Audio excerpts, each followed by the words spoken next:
আল্লামা দিলওয়ার হোসেন সাইদি যেদিন দুনিয়া থেকে বিদায় হয়ে গেলেন, জমিন নাড়া মেরেছে, আসমানের আবহাওয়া অন্ধকার, কান্না কান্না ভাব চলে আসছে। আর আল্লাহর ওলি দুনিয়া থেকে বিদায় হয়ে গেছে। এই জন্য আমার বাপ, একজন নেককার মানুষ দুনিয়া থেকে বিদায় হয়ে যাওয়ার পর আসমান কাঁদে, জমিন কান্দে একজন নেককার মানুষের জন্য। আপনারা বলতে পারেন, হুজুর জমিন কেন কাঁদে? জমিন আল্লাহর কাছে বলেন, প্রভু গো, তোমার বান্দা আমি জমিনের মধ্যে বসে বসে ওয়াজ শুনেছে। আয় আল্লাহ, তোমার বান্দা আমি জমিনের মধ্যে বসিয়া নামাজ পড়েছে, জিকির করেছে, তার ওজন বার বহন করতে আমার ভালো লেগেছে। আল্লাহ,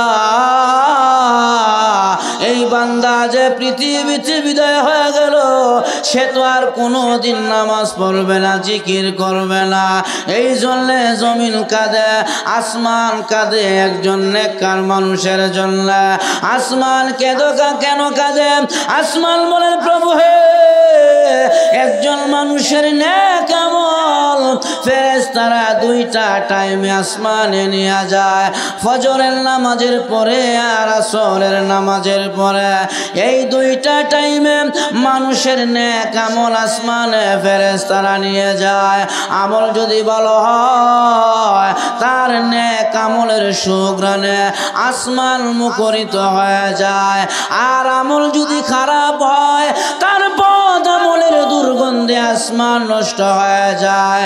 এই জন্যে আসমান বলেন, প্রভু হ্যাঁ, তোমার বান্দা জমিনে নেক আমল করতাম, আর তার নেক আমল আসমানে নিয়ে যাওয়ার সময় আমি আসমান তার নেক আমলের কারণে সুঘ্রাণে সুবাসিত হয়ে যাইতাম।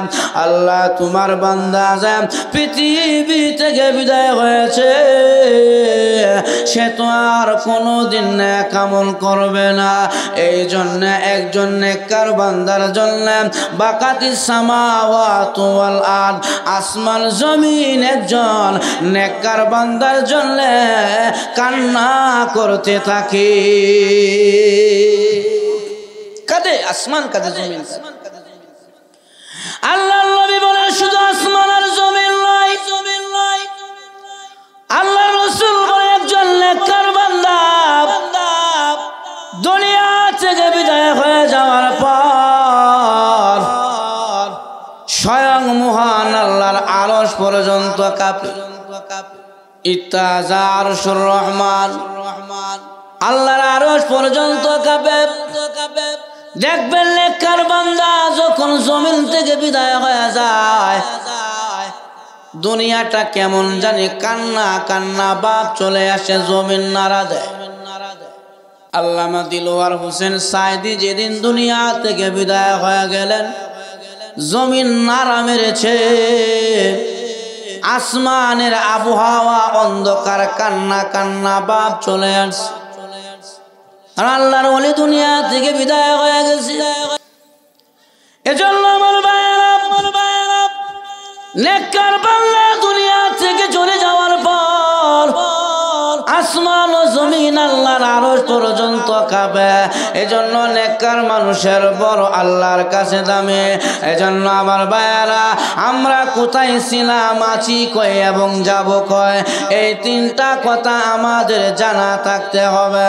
যদি আমাদের জানা থাকে আমাদের গন্তব্যস্থান কোথায়, আমরা কোথায় যাব, তাহলে আমরা দুনিয়াতে যা কিছু করব, যত কদম দিব আমাদের গন্তব্যস্থানে দিব।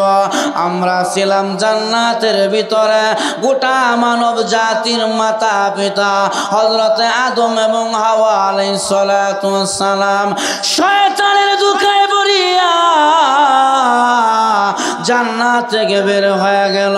তাদের মাধ্যমে আমরা পৃথিবীতে চলে আসলাম। আমার ভাইয়েরা, মার বাচ্চার হেমদানির ভিতরে বাবার এক ফোঁটা নাপাক পানি যখন যায়, ওই জায়গার মধ্যে আমার আল্লাহ ফেরেশতা নিযুক্ত করে রেখেছেন। ফেরেশতারা ওই নাপাক পানিটা হাতের তালুতে নিয়ে বলেন, প্রভু হে, নষ্ট করে ফেলব। আল্লাহ পানি কি কাজে লাগাবো না নষ্ট করে ফেলব?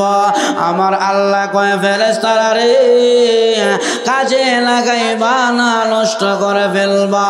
আমি আল্লাহ দ্বিতীয়বার বলার কোনো প্রয়োজন নাই। আমি আল্লাহ এই বান্দার পুরাটা বডি আমি আল্লাহ আমার লৌহে মাহফুজের মধ্যে লিখে ঝুলাইয়া দিয়েছি। কাজে লাগাইবা না নষ্ট করে ফেলবা? দ্বিতীয়বার আমার বলার প্রয়োজন নাই। তখন ফেরেশতারা বলে আল্লাহ এই বান্দা যে কে বানাবো, আঙ্গুল কি 20টা দিমু না 22টা দিমু? দেখবেন অনেক মানুষের 22 আঙ্গুল আছে না নাই? 24 আঙ্গুলও আছে। আল্লাহ কয় 20টা দিবা না 22টা দিবা? আমি আল্লাহ দ্বিতীয়বার বলতে চাই না। ফেরেশতারা তখন বলেন প্রভু গো চোখের সেন্টার কি জায়গায় বসাবো না লড়াই দিমু? দেখবেন অনেক মানুষের চোখের সেন্টার লড়াই, কোন দিকে চায় ভালো করে বোঝা যায় না, যাকে টেকরা চোখ বলা হয়। আল্লাহ কয় কোথায় বসাইবা, কোন জায়গায় বসাইবা? আমি আল্লাহ দ্বিতীয়বার বলার প্রয়োজন নাই। আমার লৌহে মাহফুজের মধ্যে দেখো বান্দার পুরাটা বডি আল্লাহ লিখে দিয়েছে। আল্লাহ কোরআনের মধ্যে বলেন ওয়া কুল্লা শাইইন আহসাইনাহু ফি ইমামিম মুবিন।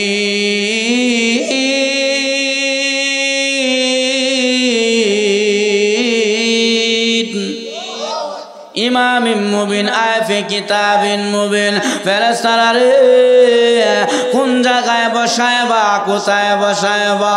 ওই জায়গার মধ্যে দেখে দেখে বান্দার বডি বানায় নাও। তোমার ফেরেশতা আমার এই বান্দা যে কে বানাইবা ওই জায়গা থেকে এক চিমটি মাটি এনে বান্দার নাভিটা গঠন করো। যেই জায়গাতে মরার পরে তার দাফন হবে, কাফন হবে, ওই জায়গার মাটি দিয়া বান্দার নাভিটা গঠন করে নাও। এই জন্য আমার ভাইয়ারাম যাকে মরার পরে যেই জায়গায় দাফন করা হয় বুঝবেন ওই জায়গার মাটি দিয়া তার নাভিটা গঠন করা হয়েছে। এখন আপনারা বলতে পারেন হুজুর অনেক মানুষকে তো কাফন দেয় না, দাফন করা হয় না, যেমন হিন্দুদেরকে আগুনে পুড়ে দেওয়া হয়। দেখবেন তার সারা শরীর পুড়াইয়া দিলে নাভিটা পুড়ে না, নাভি ছিটকে গিয়া দূরে পড়ে। বুঝবেন যে জায়গায় পড়ে ওই জায়গার মাটি দিয়ে তার নাভিটা গঠন করা হয়েছে। অনেক মানুষকে তো সাগরে ভাসিয়ে দেওয়া হয়, তার সারা শরীর পচে গেল, নাভি পচে না।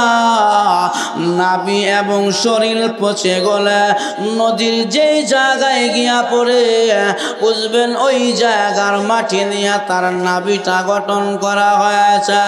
এই জন্য আমার ভাইয়েরা আমার তেলাওয়াত কিতাব আয়াতের ব্যাখ্যায় তাফসীরে মাজারিতে আল্লামা কাজী সানাউল্লাহ পানিপতি রহমাতুল্লাহি আলাইহি লিখেছেন, নবীর হাদিস এনেছেন। নবী বলেন আমি আবু বকর আর ওমর এক জায়গার মাটি দিয়া আমাদের তিনজনের নাভিকে গঠন করা হয়েছে। আমরা তিনজনের নাভি এক জায়গার মাটি দিয়া গঠন করেছেন। এই জন্য মৃত্যুর পরে তিনজন একই জায়গার মধ্যে ঘুমায় আছে। আল্লাহ রাসূল বলেন আমার আর আবু বকর আর ওমরের নাভিটা একই জায়গার মাটি থেকে আল্লাহ তৈরি করেছেন, গঠন করেছেন। মরার পরে তিনজন একই জায়গার মধ্যে ঘুমিয়ে আছেন। আমার কথা কি আপনারা বুঝতেছেন না? অসুবিধা অসুবিধা না তো?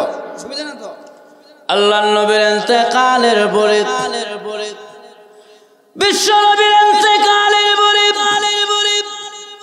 খেলাফতের প্রথম সিদ্দিক রাদিয়াল্লাহু আনহু উনি প্রথম নম্বরে খলিফা হলেন। আবু বকর সিদ্দিক রাদিয়াল্লাহু আনহু দেশের শাসন ক্ষমতা ওনার হাতে। ওনার ইন্তেকালের পূর্বে ওমর এবং আলী রাদিয়াল্লাহু আনহুমা দুইজনকে ডাক দিয়া বলেন, হে ওমর আর আলী, আমি আবু বকরের ইন্তেকালের পরে আমার লাশটা গোসল দিয়া কাফনের কাপড় বলায় নবীজির রওজার সামনে রেখে দিবা, সালাম দিবা। নবীজি যদি সালামের জবাব দেয় নবীর পাশে আমার শোয়া দিবা, আর যদি নবীজি সালামের জবাব না দেয় বুঝবা 2 বছর শাসন আমলে নবী আমার প্রতি নারাজ, সন্তুষ্টি না, অন্যত্রে কোথাও নিয়ে আমাকে শোয়া দিবা। হযরতে আবু বকর সিদ্দিক রাদিয়াল্লাহু আনহু উনার ইন্তেকালের পরে উনার লাশটা গোসল করায়া কাপড়ের কাপড় পরায়া নবীজির রওজার সামনে নিয়ে গেলেন। নবীজি বলছে, আলী, কেউ যদি আমি নবীজির রওজার সামনে এসে আমাকে সালাম দেয়, আমি নবীজি তার সালাম নিজ কানে শুনি। মান সাল্লু আলাইয়া ইনদা কবরি সামিতুহু, আমি নবীজি তার সালাম নিজ কানে শুনি। হযরত ওমর এবং আলী রাদিয়াল্লাহু আনহুমা আবু বকরের লাশটা নবীজির রওজার সামনে রেখে সালাম দিলেন, আসসালাতু ওয়াসসালামু আলাইকা ইয়া রাসূলুল্লাহ। ওগো নবীজি, আপনার দুনিয়ার সাথী আবু বকরের লাশ নিয়ে আসলাম, যদি অনুমতি দেন আপনার পাশে শোয়া দেব, আর যদি অনুমতি না দেন অন্য কোথাও দূরে নিয়ে শোয়া দেব। যখন নাকি সালাম দিয়েছে রওজা শরীফের ভিতর থেকে আওয়াজ আসছে, আদখিলুল হাবিবা ইলাল হাবিব, হে উমর আর আলী, আমার আবু বকরকে আমার পাশে শোয়া দাও। আবু বকর এতদিন ছিল আমার দুনিয়ার সাথী, আজ থেকে আবু বকর হয়ে যাবে আমি নবীজির রওজা শরীফের সাথী, আমার পাশে শোয়া দাও।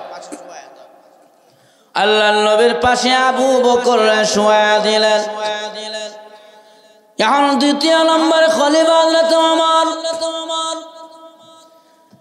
যে ওমর রাদিয়াল্লাহু আনহু দ্বিতীয় নম্বরের খলিফার খাতায় ওনার নাম নিযুক্ত হলেন দ্বিতীয় নম্বরের খলিফা ওমর রাদিয়াল্লাহু আনহু। উনি খেলাফত প্রাপ্ত হওয়ার পরে নামাজের কাতারে দাঁড়াইলেন ইমামতির জায়গায়। ইমামতি করার জন্য দাঁড়িয়েছেন ওমর। পিছন দিকে উনার ঘাতক শত্রু জামার ভিতরে বর্ষা নিয়ে উমরের পিছনে নামাজ পড়ার জন্য দাঁড়াইছে। আসলে সে নামাজ পড়ার জন্য দাঁড়ায় নাই, উমরকে আঘাত করার জন্য উমরের পিছনে দাঁড়াইছে। উমর রাদিয়াল্লাহু আনহু যখন আল্লাহু আকবার বলিয়া হাত বাঁধলেন, ওই ঘাতক জামার ভিতর থেকে বর্ষা বের করে এত জোরে উমরের পেট বরাবর আঘাত করেছে। তলোয়ারের আঘাতে এই দিক থেকে আঘাত করেছে, ওই দিকে বের করে দিল। ওমর রাদিয়াল্লাহু আনহু আঘাত প্রাপ্ত হইয়া ক্ষত বিক্ষত জায়গার মধ্যে হাত দিয়া পেছন দিক থেকে আব্দুর রহমান ইবনে আউফ নামক সাহাবীকে টান দেন, ইমামতির জায়গায় দাঁড় করায় দিলেন, আর বললেন, সাহাবী রে, আমি উমর দুনিয়া থেকে বিদায় হয়ে যেতে পারি, নবীজির রেখে যাওয়া নামাজ ভঙ্গ হতে পারে না। নামাজ চলে যাও, আমি উমর দুনিয়া থেকে বিদায় হয়ে যাব, আল্লাহর নবীজির রেখে যাওয়া নামাজ ভঙ্গ হতে পারে না। এবার আব্দুর রহমান ইবনে আউফ নামক ওই সাহাবী ইমামতি করলেন, অসম্পূর্ণ নামাজকে সম্পূর্ণ করলেন। এই দিক দিয়া ওই দুশ্মন মানুষের বীরের কারণে ওখান থেকে আর বের হতে পারলেন না, তাকে লোকেরা ধরে ফেললেন। আর উমর রাদিয়াল্লাহু আনহু আঘাতপ্রাপ্ত হওয়ার পরে ওই যে বর্ষা তার পেটের মধ্যে আঘাত করেছে, পেট ছিদ্র হয়ে গেল। ওই ছিদ্র দিয়া তরলাক্ত খাবার খাইলে সবগুলো বের হয়ে যায়, কোনো খাবার তার পেটের ভিতরে থাকে না, ওখান দিয়া বের হয়ে যায়। উমর রাদিয়াল্লাহু আনহু জয়তুনের তেল দেয়া রুটি খায়। সাহাবীরা বলেন, উমর জয়তুনের তেল দিয়া রুটি খায়, এতে তো উমরের শরীরটা কঙ্কাল হয়ে গেল, এতে তো উমর জীর্ণ শীর্ণ হয়ে যাচ্ছে, দুর্বল হয়ে যাচ্ছে। কারণ দেশ চালাইতে গেলে যিনি দেশের প্রধান শাসক হয়, উনি শক্তিশালী হইতে হয়, উনি একটু শক্তিশালী হইতে হয়। দেশের প্রধান দুদিন শক্তিশালী হয় তাহলে তার প্রজারা তাকে মানে। উমর দেশ শাসন করবে কেমন করে? উনি যে না খাইতে খাইতে দুর্বল হতে লাগলেন। কিন্তু আল্লাহর নবীর সাহাবী উমর, উনি এমন একজন শাসক ছিলেন, অর্ধ পৃথিবী আঙ্গুলের ইশারায় পরিচালনা করেছে। একটি দুইটি দেশ নয়, অর্ধ পৃথিবী আঙ্গুলের ইশারায় পরিচালনা করেছেন। কিন্তু উমরের ভালো জামা নাই, ভালো বিছানা নাই, ভালো খাট নাই, পালং নাই, রাজকীয় চেয়ার নাই, একবারে মাটির মধ্যে চাটায়ের মধ্যে শুয়ে থেকে উমর দেশ শাসন করেছে। আজকে আমাদের সমাজে যদি ওয়ার্ডের চেয়ারম্যান হয়, তার কত জোড়া কাপড় থাকে সে নিজেও কইতে পারে না। আর এখন উমর দেশ চালাইছে, কিন্তু জামা কাপড় একবার ভাড়া, 18 তালি যুক্ত জামা, অর্ধ পৃথিবীর বাদশা। আর আমাদের ওয়ার্ডের চেয়ারম্যান হইলে হেবের যে জায়গা কি পরিমাণ সে নিজেও বলতে পারে না। আর এখন শাসক 18 তালে যুক্ত জামা গায়ে, জয়তুনের তেল দিয়ে রুটি খায়। আর আমগর যদি ওয়ার্ড কাউন্সিলর হয় তাহলে বেলা 7-6 দিনে গরুর গোশত খায়, 6 দিনে গরুর গোশত খায়। কিন্তু উমর রাদিয়াল্লাহু আনহু এমন একজন শাসক ছিলেন যিনি অর্ধ পৃথিবী পরিচালনা করছে, কিন্তু ওনার জামা কাপড় কিছুই নেই, একটি রাজকীয় চেয়ারও নেই, ভালো বিছানা নাই, খাট নাই, পালং নাই, একবারে খেজুর পাতার চাটাইয়ের উপরে শুয়ে থেকে দেশ শাসন করে। এদেরকে বলা হয়, এদেরকে বলা হয় ইনসাফওয়ালা খলিফা, এদেরকে বলা হয় ইনসাফওয়ালা শাসক। জোরে এখন ঠিক কিনা? কিন্তু আমাদের সমাজে কিছু শাসক এসে বসে দুনিয়ার যত আকাম কুকাম জুলুম অত্যাচার, শাসক তার সেই রাজকীয় চেয়ারের মধ্যে বসে দুনিয়ার সমস্ত আকাম কুকাম স্টার্ট করে। বিগত দিন দেখছেন না অবস্থা কি হয়েছে আমাদের দেশে? 16-17 বছর জুলুম আর জুলুম, দুর্নীতি আর দুর্নীতি, বাটপারি আর বাটপারি, সিটারি আর সিটারি, শেষ নাই। আমার ভাই, এই দুর্নীতি করার পরে যখন 5ই আগস্ট এই দুর্নীতিবাজের পতন হয়ে গেল, যদিও দেশের ক্ষমতা সরকার পরিবর্তন হয়েছে, কিন্তু ওই জালিম সরকারের কিছু চেলাফেলা এখনো আমাদের সমাজে আছে। তোরা এখন ঠিক কিনা? এরা বারবার বিভিন্ন সময় বিভিন্ন রূপ ধারণ করে এই সমাজের মধ্যে মাথা যারা দিয়া উঠে, ওরা জালেম সরকারের দুঃসর, ওরা জালেম সরকারের উত্তরাধিকারী, ওরা বিভিন্ন সময় দেখবেন বিভিন্নভাবে রূপ ধারণ করে। কোনো সময় ইসকনের সদস্য হয়ে এই দেশের মধ্যে রূপ ধারণ করে, কোনো সময় দেখবেন কাদিয়ানি রূপ ধারণ সুরত দরিয়া তারা আত্মপ্রকাশ করে, কোনো সময় দেখবেন এই দেশের ভিতরে সাদিয়ানির রূপ ধারণ করে ওই আওয়ামী লীগ তথা জালিম সরকারের কিছু দুঃশাসনকারীরা তারা রূপ প্রকাশ করে। আমি তাদেরকে পরিষ্কার ভাষায় বলে দিতে চাই, আর তোমাদেরকে সুযোগ দেওয়া হবে না। এখন যেই জায়গায় এই জালেম সরকারের দুঃশরেরা প্রকাশ পাইবে তাদেরকে ওই জায়গায় পিঠাইয়া পিঠের চামড়ায় উঠে ফেলা হবে। জোরে কোন ঠিক কিনা? আমার দেশকে বেকায়দায় ফেলার জন্য তারা বিভিন্ন সময় বিভিন্নভাবে এই দেশের মধ্যে বিভিন্ন কর্মকাণ্ড ঘটায়। দেখবেন 2 দিন আগেও ইজতেমার ময়দানকে রক্তে লাল বানায় দিয়েছে।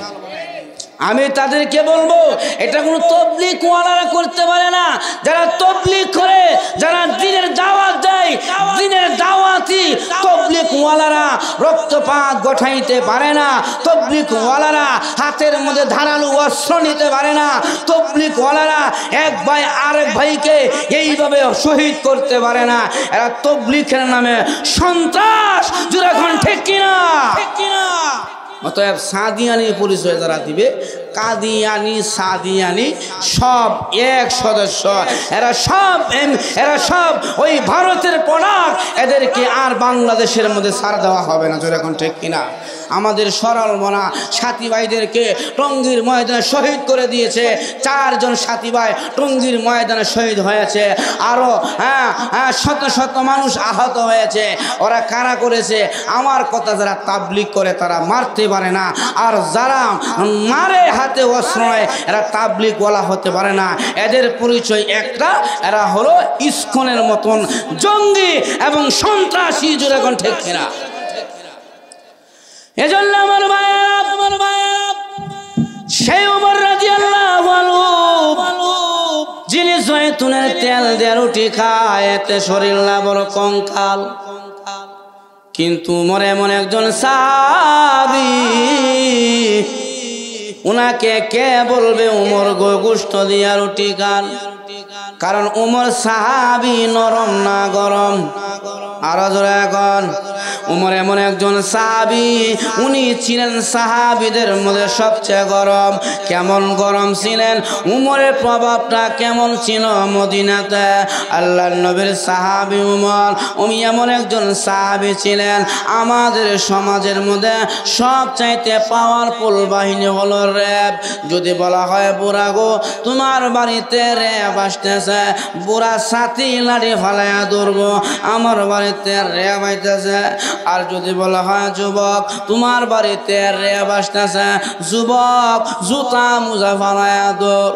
কিন্তু ছোট বাচ্চাকে যদি বলা হয় বাচ্চা রে ঘুমাইবি না, র্যাব ডাক দিতাম, বাচ্চা তখন বলবে আম্মা র্যাব কি তাগো? কারণ র্যাবের পাওয়ার তো বাচ্চা জানে না, যার কারণে র্যাবের কথা বললেও বাচ্চা ডরায় না। কিন্তু আল্লাহর নবী, বিশ্ব নবী, উনার সাহাবী ওমর, উনার পাওয়ার এত বেশি ছিল, মদিনার মা বোনদের বাচ্চা যখন খায় না, ঘুমায় না, কান্নাকাটি করে, তখন মা জাতিরা বলতো বাচ্চা ঘুমাবি না, ওমর ডাক দিতাম, বাচ্চা দুইটা চক্ষু বন্ধ করে বলতেন মা গো আমি ঘুমায় গেছি, সাবধান ওমর ডাক দিয়েন না। পাওয়ার ছিল ওমর রাদিয়াল্লাহু আনহুর।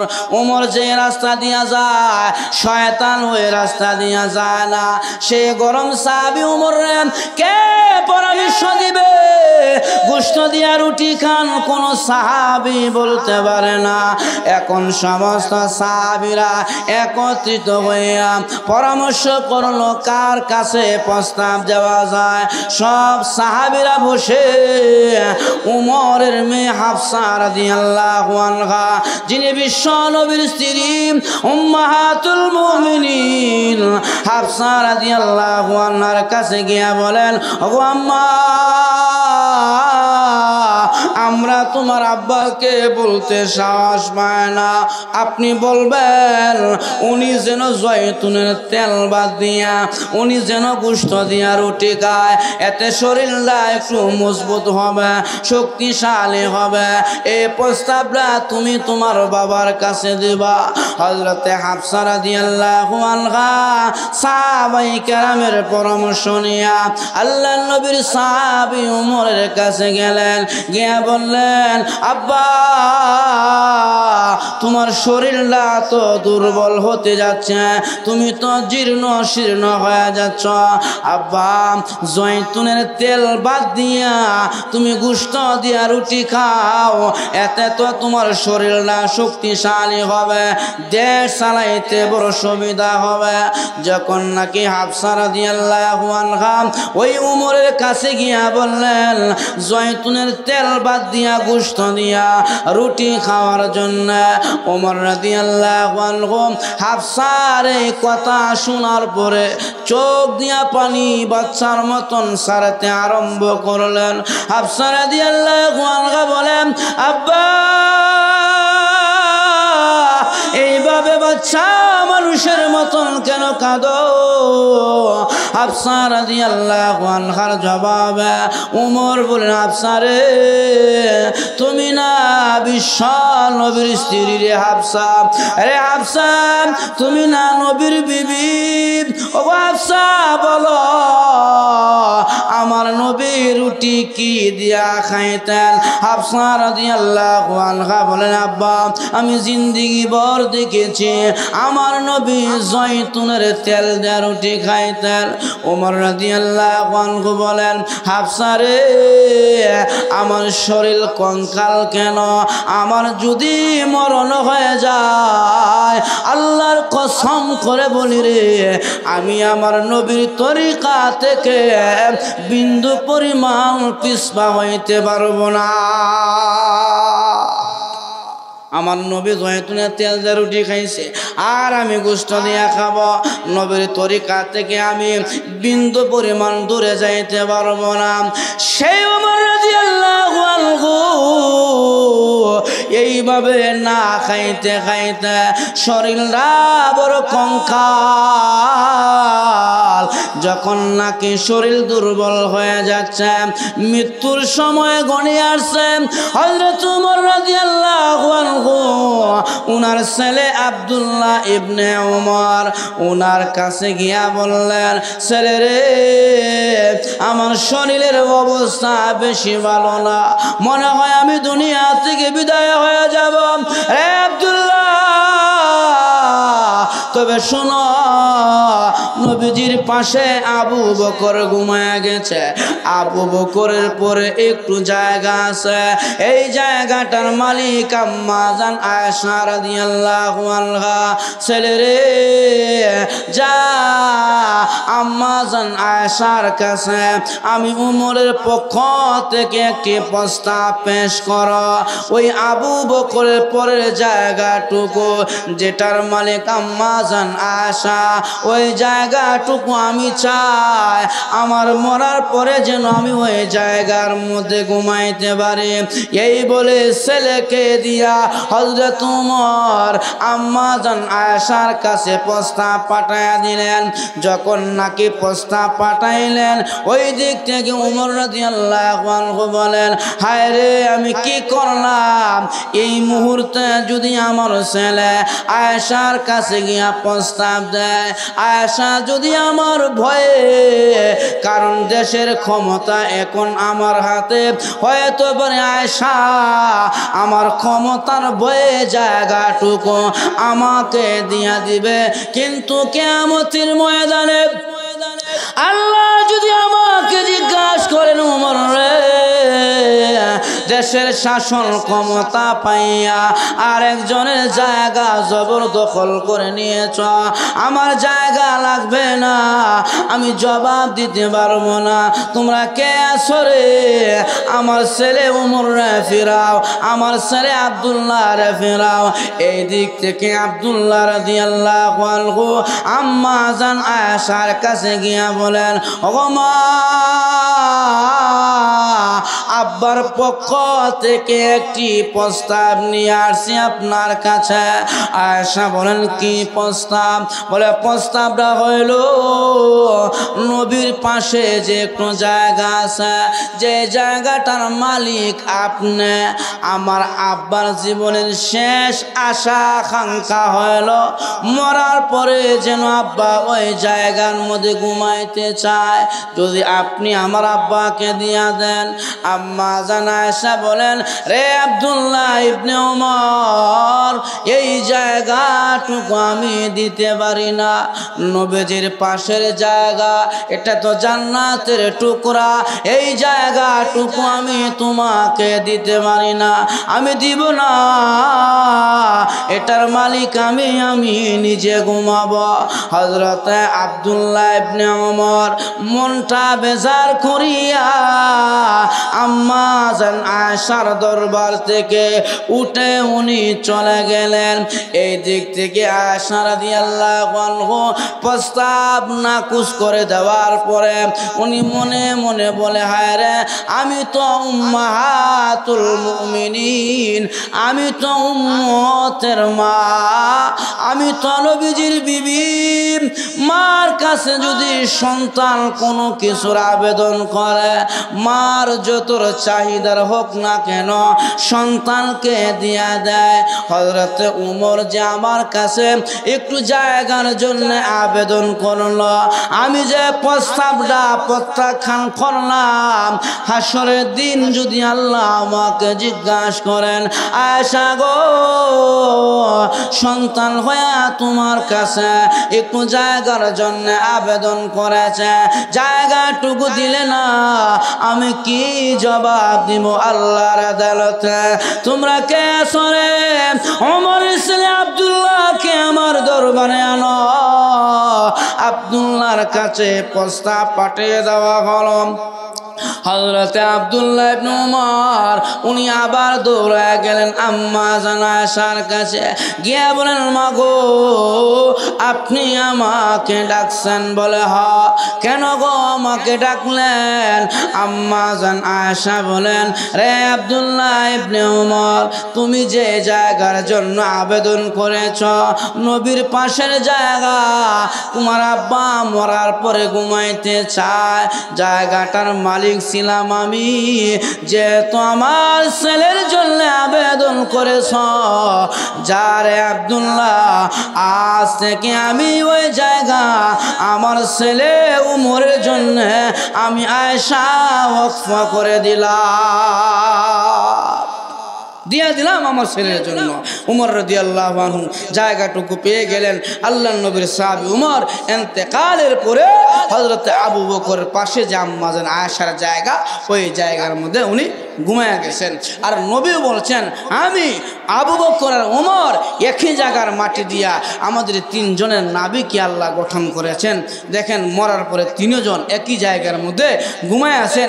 যারা সৌদি আরব গেছেন, মদিনাতে গেছেন, দেখবেন নবীজির পরে আবু বকরের রওজা, এরপরে হযরত উমরের রওজা, তিনজন একই জায়গার মধ্যে ঘুমায় আছেন। রাসূলও বলে গেছেন, আমি আবু বকর আর ওমর তিনজনের মাটিটা আল্লাহ নাবিটা এক জায়গার মাটি থেকে গঠন করলেন, এজন্য তিনজন এক জায়গার মধ্যে ঘুমায় আছেন। সুবহানাল্লাহ। এজন্য আমার ভাইয়েরা, এই পৃথিবীতে আমরা ছিলাম না, অন্য কান থেকে এসেছি, আবার থাকবো না। তাহলে ছিলাম জান্নাতের ভিতরে, আসি দুনিয়ায়, আবার কিন্তু আমাদেরকে দুনিয়া থেকে ঘুরায়া ফিরায়া জান্নাতে যাইতে হবে। লক্ষ্য করে দেখেন, আমরা দুনিয়াতে চলে যাব, হায়াতের জিন্দেগি বেশি লম্বা নয়। আপনার আমার হায়াতের জিন্দেগি বলা হয়েছে কতটুক, লক্ষ্য করে দেখেন। মানুষ যখন দুনিয়াতে আসে, ছেলে হোক আর মেয়ে হোক, এক কানে আযান আর এক কানে ইকামত দেয়নি। আরো জোরে এখন, এক কানে আযান আর এক কানে ইকামত, এক কানে আযান আর এক কানে ইকামত দেওয়ার কারণ হলো, আরে বান্দা তোমার আজান হয়েছে, ইকামত হয়ে গেছে, এখন শুধু ইমাম সাহেব আল্লাহু আকবার বলিয়া তোমারে মাটির নিচে রেখে দিবে। হায়াতের জিন্দেগি কম, কতটুক জিন্দেগি? যখন মুয়াজ্জিন নামাজের সময় ইকামত দেয়, ইকামতের শেষ বাক্য হলো লা ইলাহা ইল্লাল্লাহ, ইল্লাল্লাহর হা, আর ইমাম সাহেবের আল্লাহু আকবারের হামজা, হা আর হামজা, এই হামজার হার মাঝখানে যতটুক সময়, এটা হলো আপনার আমার হায়াতের জিন্দেগি। যখন ইমাম সাহেব যখন নামাজে দাঁড়ায়, মুয়াজ্জিন ইকামত দেওয়ার সময় যখন বলেন লা ইলাহা ইল্লাল্লাহ, ইমাম সাহেব কি 1 ঘন্টা পরে আল্লাহু আকবার বলে তাকবীর দেয়? কতটুক সময়? একবারে সীমিত সময়, কয়েক সেকেন্ডও লাগে না। মুয়াজ্জিন কয় লা ইলাহা ইল্লাল্লাহ, ইমাম সাহেব আল্লাহু আকবার করে হাত বেঁধে, আরে বান্দা হার হামজা এই দুইটার মাঝখানে তোমার আমার হায়াতের জিন্দেগি।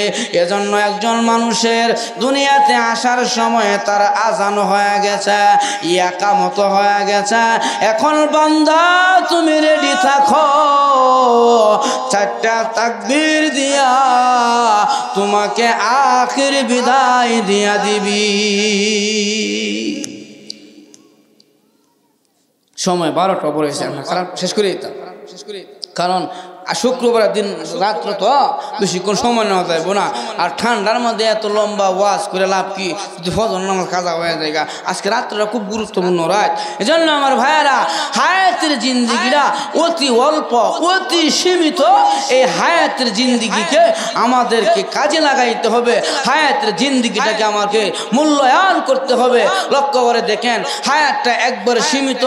এই যে আপনার এক কানে আজান আরেক কানে ইকামত দিয়া বিদায়, এটাই যারা সতর্ক করতে চায় বান্দারে, তোমার জানাজার নামাজে কিন্তু আজানও নাই, ইকামতও নাই, শুধু আছে ইমাম সাহেবের 4টা তাকবীর। এই 4টা তাকবীর দেওয়ার পরে তোমার আমার হায়াতের জিন্দেগি একবারে শেষ, দুনিয়া থেকে তুমি চলে যাইবা। এজন্য আল্লাহ কয় মিনহা খলাকনাকুম ওয়া ফিহা নুঈদুকুম ওয়া মিনহা নুখরিজুকুম তারাতান উখরা। রে পৃথিবীর মানুষেরা, তোমাকে আমাকে মাটি থেকে বানিয়েছে, আবার কিন্তু মরার পরে তোমাকে আমাকে মাটির ভিতরে রেখে দিবে। শুধু তাই নয়, রেখে দিবে এখানে শেষ নয়, আবার কিন্তু হাসরের মাঠে তোমাকে আমাকে এই মাটি থেকে আল্লাহর আদালতে দাঁড়াইয়া আপনার আমার জিন্দেগির হিসাব আল্লাহর সামনে, ইয়াউমা ইয়াকুমুল হিসাব, আল্লাহর সামনে আপনার আমার জিন্দেগির হিসাব একদিন দিতে হবে। এই জন্য আমার ভাইয়ারা, যদি আপনার আমি মনে করে আমার হায়াতের জিন্দেগি শেষ হইলে মনে হয় আমি শেষ, আর মনে হয় আমার ধরা পড়তে হবে না, আল্লাহ কয় না বান্দা জানিয়া রাখো ইয়াউমা ইয়াকুমুল হিসাব, আমি আল্লাহ হিসাবের দিন কায়েম করব। তোমার হায়াতের জিন্দেগি কোন জায়গায় ব্যয় করেছ, কোন জায়গায় নষ্ট করেছ, সব আমি আল্লাহর কাছে জবাব দিতে হবে। আল্লাহর নবী বিশ্ব নবী রাহমাতুল লিল আলামিন বলেন, লা ইয়াজালু কদমা ইবনে আদম, প্রত্যেকটা মানুষ যতক্ষণ পর্যন্ত 7টা প্রশ্নের জবাব না দেবে ততক্ষণ পর্যন্ত লা ইয়াজালু কদমা ইবনে আদম, কোনো বনি আদম সামনে আগাইতে পারবে না। প্রথম নম্বরে আমার আল্লাহ জিজ্ঞাসা করবে, রে বান্দা আমি আল্লাহ তোমার হায়াত দিলাম, আমি আল্লাহ তোমার হায়াতের জিন্দেগি দান করলাম, রে বান্দা হায়াতের জিন্দেগি কোন পথে ব্যয় করেছ, আমি আল্লাহর কাছে হিসাব লাগাও, আমি আল্লাহর কাছে হিসাব দাও, হায়াতের জিন্দেগি কোথায় নষ্ট করেছ। 2 নম্বরে আমার আল্লাহ প্রশ্ন করবে, বান্দারে আমি আল্লাহ তোমার কোটি টাকার মালিক বানাইলাম, এই টাকা কিভাবে অর্জন করেছ এটার হিসাব দাও। 3 নম্বরে আমার আল্লাহ জিজ্ঞাসা করবে, আরে বান্দা আমি আল্লাহ যে টাকা তোমারে দিলাম এটা কোন পথে ব্যয় করেছ এটার হিসাব দাও। আমার ভাইয়ারা যতক্ষণ পর্যন্ত হিসাব না দিবে ততক্ষণ পর্যন্ত সামনে আগানো সম্ভব নয়। এজন্য হায়াতের জিন্দেগি যথায় মনে চায় যেখানে মনে চায় সেখানে ব্যয় করা যাবে না। আপনার হায়াতের জিন্দেগিটা বড় দামি। আল্লাহর নবী বলেন 5টি জিনিস বান্দার জন্য গনিমত, তার মধ্যে ও হায়াতাকা ক্বাবলা মাউতিক। আরে বান্দা মৃত্যু আসার আগে আগে তুমি তোমার হায়াতের জিন্দেগির কাজে লাগাও, হায়াতের জিন্দেগি কাজে লাগাও। মরে যাওয়ার পরে তোমার আমল করার সুযোগ থাকবে না। আল্লাহর নবী বলেছেন আদ-দুনিয়াউ মাজরাতুল আখিরাহ, দুনিয়াটা হলো আখিরাতের জমিন। আখিরাতের জমিন আপনি যা রোপণ করবেন, যা আপনি এই জায়গার মধ্যে যা চাষ করবেন পরকালে তার বুক করবেন। এজন্য রাসূল বলেন আদ-দুনিয়াউ মাজরাতুল আখিরাহ, দুনিয়াটা হলো আখিরাতের জমিন। আপনি জমিনে যা কিছু রোপণ করবেন পরকালে তার ফল আপনি দুনিয়াতে ভোগ করবেন। এজন্য আমার ভাইয়েরা ও হায়াতাকা ক্বাবলা মাউতিক, মৃত্যু আসার আগে আগে হায়াতের জিন্দেগির কাজে লাগাইতে হবে। হায়াতের জিন্দেগি নেক আমলের পিছনে ব্যয় করতে হবে। হায়াতের জিন্দেগি নামাজের পিছনে ব্যয় করতে হবে। হায়াতের জিন্দেগি জিকিরের পিছনে ব্যয় করতে হবে। হায়াতের জিন্দেগি কোরআনের পিছনে ব্যয় করতে হবে। তাহলে কিয়ামতের ময়দানে আল্লাহ জিজ্ঞাসা করলে জবাব দেওয়া যাবে, অন্যথায় জবাব দেওয়া সম্ভব হবে না। জন্য ও হায়াতাকা ক্বাবলা মাউতিক, বান্দা হায়াতটা আল্লাহ তোমার গনিমত দিয়েছে। এই হায়াতের জিন্দেগিতে তোমরা কি করো? কাজে লাগাও। হায়াতের জিন্দেগিটাকে কাজে লাগাও, মূল্যায়ন করো। আল্লাহর কাছে তাহলে জবাব দিতে পারবা। আর না হয় কোন কথায় কোনভাবে ব্যয় করেছো কিয়ামতের ময়দানে আল্লাহর সামনে দাঁড়ায় তোমার জবাবদিহি করতে হবে। লক্ষ্য করে দেখেন আল্লাহ তাআলা জন্য বলেন বান্দা এই মাটি থেকে তোমার বানাইলাম, আবার মরার পরে মাটি তোমাকে দাফন করব। এখানে শেষ নয়, আবার কিন্তু হাসরের দিনে মাটি থেকে তোমাকে আল্লাহর আদালতে উঠে তোমাকে জবাবদিহি করতে হবে। এই কথাই বলছে মিনহা খলাকনাকুম ওয়া ফিহা নুঈদুকুম ওয়া মিনহা নুখরিজুকুম তারাতান উখরা। বান্দা তোমাকে মাটি থেকে আমি আল্লাহ তোমার নাভিটা বানাইলাম, আবার মরার পরে তোমার গোষ্ঠীর লোকেরা এই 2.5 হাত মাটির নিচে রেখে দিবে। আবার হাসরের মাঠ যখন কায়েম হবে সবাই যার যার জায়গা থেকে আল্লাহর আদালতে গিয়ে হাজিরা দিবে। তাহলে এই কথাটা আপনার আমার স্মরণ থাকতে হবে। ছিলাম কোথায়? জান্নাতের ভিতরে। আছি কই? দুনিয়াতে। যাব কোথায়? আবার জান্নাতের ভিতরে। জান্নাতে যাইতে হয়, দুনিয়াতে জান্নাতের কাজ করতে হবে। যেরকম ঠিক কিনা? দুনিয়াতে যদি আমি আপনার আমার জানা থাকে আমরা জান্নাতে ছিলাম, আসি দুনিয়াতে, আবার তো জান্নাতে যাইতাম। তাহলে জান্নাতে যদি যাইতে হয় তাহলে যত কাজ করতে হবে সব জান্নাতে কাজ করতে হবে। যেরকম ঠিক না? নামাজ কালাম হজ যাকাত জিকির আজকার দান দক্ষিণা সব করতে হবে। এই সবগুলো জান্নাতে যাওয়ার রাস্তা পরিষ্কার করে দেয়, জান্নাতে যাওয়ার রাস্তা সহজ করে দেয়। আল্লাহ তাআলা আমাদের সবাইকে জান্নাতে যাওয়ার জন্য যেই কাজগুলো করলে জান্নাতে যাওয়া যায়, যেই কাজগুলো করলে আল্লাহ এবং রসুল খুশি হয় ওই কাজগুলো করার তৌফিক দান করুন সকলে বলে আমিন।